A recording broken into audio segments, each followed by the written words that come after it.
malinis yan.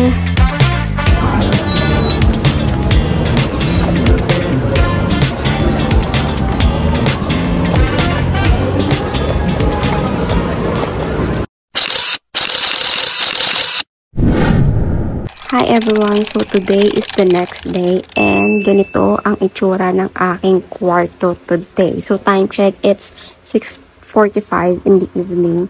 And ayan, napakakalat ng aking kwarto dahil ay ngayon na yung final na pagpapak ko. So ayan, kailangan ko na matapos yung pagpapak ko ngayon kasi tomorrow may pasok pa ako.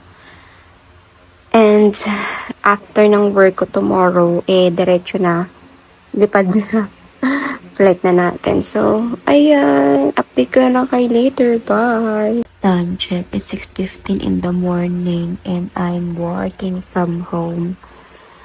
Yan, so ganito ang setup natin for today.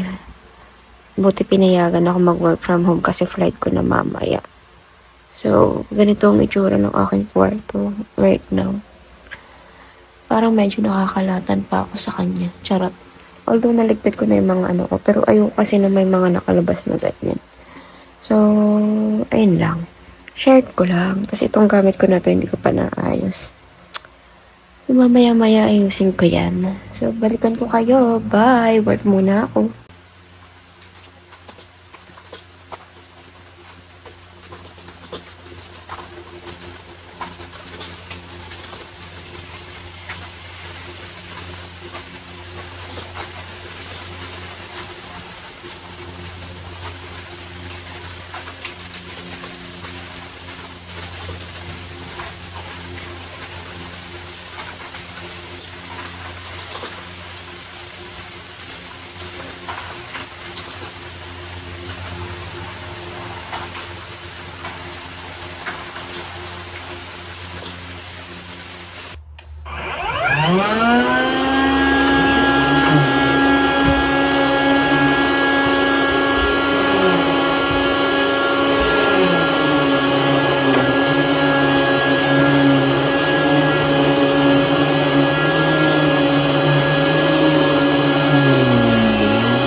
Hi guys, so time check 8:43 in the evening and ganito natin iiwanan ang ating kwarto.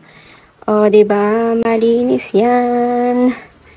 Yan. So, ako hindi kasi ako mapakali kapag iniiwan ko yung kwarto ko ng madumi kapag aalis ako somewhere. Kung saan man ako pupunta, ganyan. Medyo magulo lang yung part na yan kasi marami akong gamit. Pero, yan, sila dyan, nakaayos naman sila dyan. And nakapag-vacuum tayo. And then dito rin sa banyo.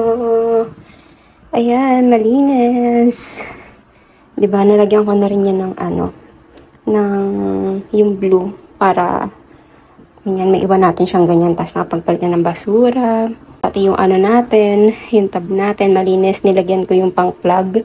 Kasi ilang araw ko siyang hindi gagamitin. So, maganda na siyang lagyan ng pang-plug. Yung pang-push nung naka-clog. Pero wala namang clog kasi may strainer naman ako dyan. So, okay na yan. So, ganitong itsura niya.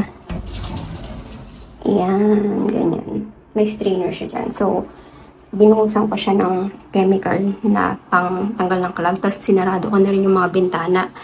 Kasi, para sinarado ko na tsaka nakalock. Yan, so malinis na. Tinaas ko na rin yung mga slippers ko sa baba para hindi nakakalat doon. And then, pati dito, nilak ko na rin yung bintana dito. Ayan, nakasarado na siya. Ayan. So, nakalock yan. Kaya, ayan, ready to go na tayo. Papatayin ko na lang yung electric fan and then tatanggalin ko yung mga saksakan. Pero we're good to go. Ito ang ating airport, OOTD. Ayan, so nakamontis tayo ng clothing, yung clothing line ng aking friend. Ayan, so nakaganyan tayo. Tapos itong binili ko sa Costco na Gap na cargo pants. Na pambata to actually. Pero syempre, hindi naman tayo katangkaran, guys. Kaya doon tayo bumibili. And then, naka-crocs lang ako. Yes, naka-crocs lang ako kasi di ba mahirap yung kapag pipilahan ng immigration, yung mga ganyan, yung magtatanggal ang mga tsinelas. Kaya napag-desisyonan ko mag-crocs na lang. Para kompi-kompi tayo. So, ayan ang outfit natin. Airport outfit natin. Yun lang, guys.